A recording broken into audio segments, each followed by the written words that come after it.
आप सब? I hope आप लोग बहुत ही अच्छे होंगे, स्वस्थ होंगे। मैं भी बिल्कुल अच्छी हूँ। और इस शाम का टाइम में तो शाम को मैं सोच रही थी कि आज बना दूँ का वो बेसन की कतरी, क्योंकि सब्ज़ी कुछ थी नहीं और सब्ज़ी आजकल आपको लोगों को पता ही होगा कि बहुत ही महंगी चल रही है। तो उसके कारण सब्ज़ियाँ कम ही आती हैं घर पे। और फिर मैं सोच रही काफ़ी दिनों से कुछ बेसन का मतलब बना भी नहीं है घर में, और फिर सब्ज़ी भी नहीं है, तो दो-दो मतलब कि थे कारण कतरी बनाने के बेसन की। तो मैं चलो आज कतरी ही बना देती हूँ।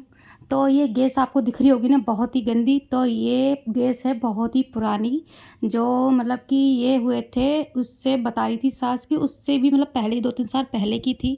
और ये इन्होंने ये लगा दी थी और ये इतनी स्लो चल रही थी, इतनी स्लो चल रही थी ना, कि ये पानी मैंने जो रख रखा है ना कढ़ाई में, वो मैंने 15-20 मिनट पहले रखा था, लेकिन अभी तक कुछ भी उबाल नहीं आया था पानी में। मैं सोच रही थी कि खड़े-खड़े मैं ना थक जाऊँगी आज, क्योंकि आज ना बिल्कुल भी सब्ज़ी बनने वाली नहीं है। क्योंकि बिल्कुल लो फ्लेम होती ना, उससे भी लो थी, बिल्कुल धीरे-धीरे चल रही थी। तो मैंने ससुर से बोला कि मैं पापा ये चेंज कर दो, कह रहे नहीं एक बार लग गई अब चेंज नहीं होगा। तो उसका कारण ना बहुत था, मैं बाद में बताऊँगी कि किस रीज़न से वो चेंज नहीं कर रहे थे।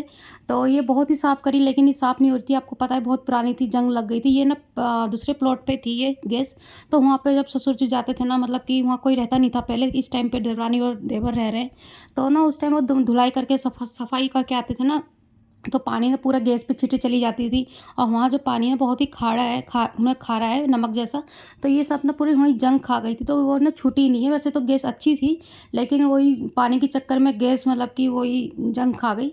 तो इधर मैंने ना मतलब कि बेसन की वो कतरी जो थी मैंने उबाल दी थी। फिर इसके बाद ये शाम को टाइम ना ये आ गए थे जल्दी, आज 7 बजे ही शाम को, तो मैंने उनसे ही गैस चेंज करवा दी।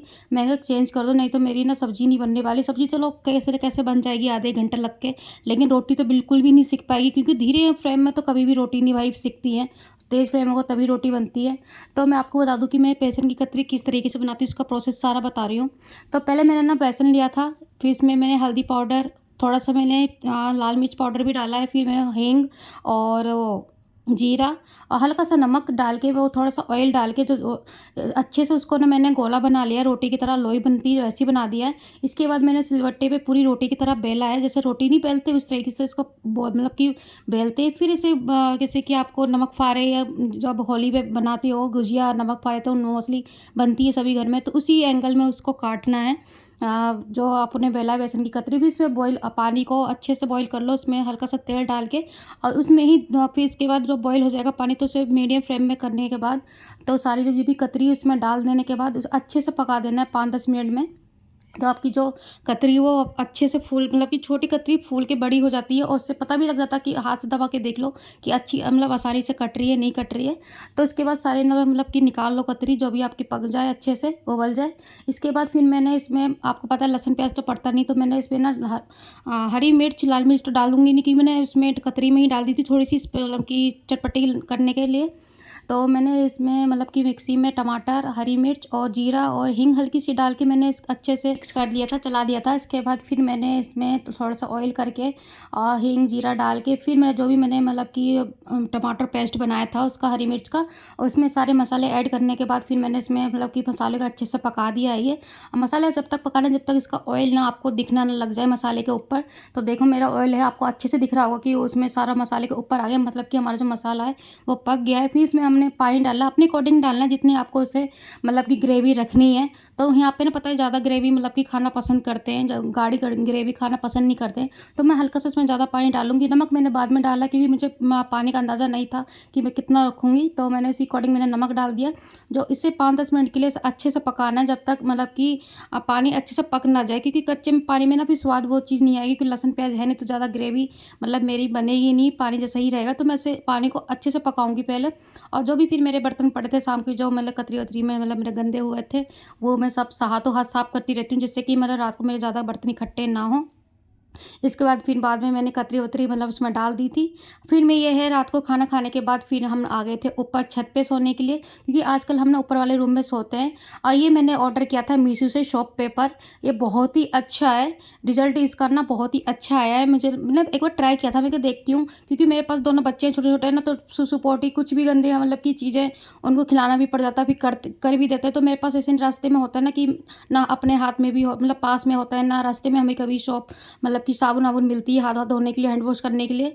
तो ये है ना बहुत ही अच्छा है, आप कहीं भी जाओ तो छोटे-से वॉलेट में भी इसे कैरी कर सकते हो। बहुत ही जगह कम घेरेगा, कहीं भी ले जा सकते हो, उतना वेट भी नहीं है इसका। मुझे तो बहुत ही अच्छा लगा, मतलब जिसके पास छोटे बच्चे हो तो वो ज़रूरी कंपल्सरी अपने साथ ले सकते हैं इसको, क्योंकि इससे ना कहीं हमें होता है कि साबुन-वाबुन नहीं मिलता है, कभी वॉशरूम में जाते हैं वहाँ पे, वैसे तो हर जगह आप आजकल हैंड वॉश होता है, लेकिन कभी-कभी कहीं नहीं मिलता है हमको, तो ये हम कंपल्सरी ले जा सकते हैं। फिर इसके बाद ये मॉर्निंग की, तो मैं विवान को ना लेने के लिए जा रही थी स्कूल। तो फिर मैंने ना, जो हमारे ऊपर रेंट पे आंटी रहती हैं, तो मैंने उनको बुलाया था। मैं कहा आंटी आप भी आ जाओ, क्योंकि दूर है ज़्यादा, पास में भी नहीं है विवान का स्कूल। तो मैंने आंटी को बुलाया था फ़ोन करके, मैं कहा आंटी मैं यहाँ पे खड़ी हूँ, हमारी ये आगे ये पतली गली सी है, तो इधर से भी रास्ता है, फिर इधर चौड़ी रोड पे भी रास्ता है, वो आंटी जो आपको दिख रही हैं वो आ रही हैं। मैंने बोला चलो आंटी विवान को लाते हैं, फिर कुछ काम भी था साथ में आंटी के, तभी फिर आंटी को लेके मैं चली गई थी साथ में। मैं कहा आंटी मैं मतलब कि चलो काम भी हो जाएगा। फिर इधर मैं स्कूल आ गई थी विवान को स्कूल लेने के लिए। तो यहाँ पे ना पानी बहुत भरा हुआ है कि विवान के, तो यहाँ से मैंने विवान को ले लिया था। तो ये पापा कर रहे थे, तो हम स्कूल से लेके घर आ गए थे। इसके बाद स्कूल से जब आते हैं तो उसने ना आके गिरिशा को जगा दिया, क्योंकि गिरिशा उस टाइम पे सो रही थी, मैंने सुला के गई थी और नीचे ही लेटा के गई थी, क्योंकि आप ना बेड पे लेटाना बिल्कुल भी रिस्क नहीं ले सकती मैं उसको। तभी मैं नीचे बिस्तर मतलब कि बिछा के और तकिया चारों तरफ लगा के तो गई थी। और विवान जैसे आते हैं वैसे गिरिशा को जगा देते हैं। तो विवान आए, मैंने इनके कपड़े चेंज करने के लिए मुँह हाथ धोने के बाद फिर मैंने इनको होमवर्क करवाया, क्योंकि बच्चों को ना हाथों हाथ आप होमवर्क करवा देते हो तो अच्छी बात है, लेकिन शाम का काम सोचो ना करवा दो तो बिल्कुल भी मतलब करने को राज़ी नहीं होते हैं, बहुत ही टाइम पास करते हैं, बहाना करते हैं कि मेरे पेट में दर्द होता है, मेरे पैर में दर्द हो रहा है। तो इधर मैं इसे मैच तब ड्राइंग करवा रही थी, मैचिंग का समझा रही थी। तो विवान से तो आता है इनको अच्छे से, मतलब कि कर लेते हैं, लेकिन तभी भी फर्स्ट टाइम था तो उनको समझाना ज़रूरी था। तो इधर मैं मैचिंग करवा रही थी इनको। इसके बाद उनको अभी खाना भी खिलाना है, क्योंकि खाना भी नहीं खाया है। हमारे विवान है कुछ खाता भी नहीं है, बहुत परेशान आ चुकी हूँ मैं इससे। सब सोचो ना कि हाँ कुछ मतलब अच्छा सा बना दो या फिर अच्छा सा खाएँ, तो कुछ भी सारी चीज़ें ट्राई करके देख लिए, लेकिन कुछ भी खाने को राज़ी नहीं है। मैं कहा चलो पहले होमवर्क करवा देती हूँ, उसके बाद ही फिर मैं मतलब खाना खिलाऊँगी, नहीं तो उनके बहाने तो बहुत रहते हैं होमवर्क ना करने के। अब मोस्टली सभी बच्चों का रहता है कि होमवर्क ना करना पड़े उनको, और हाथों हाथ हो जाता है ना तो बहुत ही अच्छी बात है। तो गिरिशा भी परेशान कर रही थी हमको कि मतलब कि जो कॉपी ना छीन रही थी विवान से। तो इसके बाद फिर मैं ना दोनों बच्चों के लिए खाना ले आई थी, लेकिन वो जो विवान है हमारे ना नौटंकी कर रहे थे, रो रहे थे। मैं नहीं, मेरे को नहीं खाना है, क्योंकि खाने में ना बहुत ही ये नालायक है, बिल्कुल भी खाना खाना मतलब कि नहीं चाहता है कि मैं खाऊँ। और हाँ, फ़ोन माँग रहा था, लेकिन मैं सोच रही थी कि पहले काम कर ले, होमवर्क नहीं करा था इन्होंने। मैं कहा खाना खिला दूँगी, पहले होमवर्क करो फिर मोर दिखा के खाना खिलाऊँगी।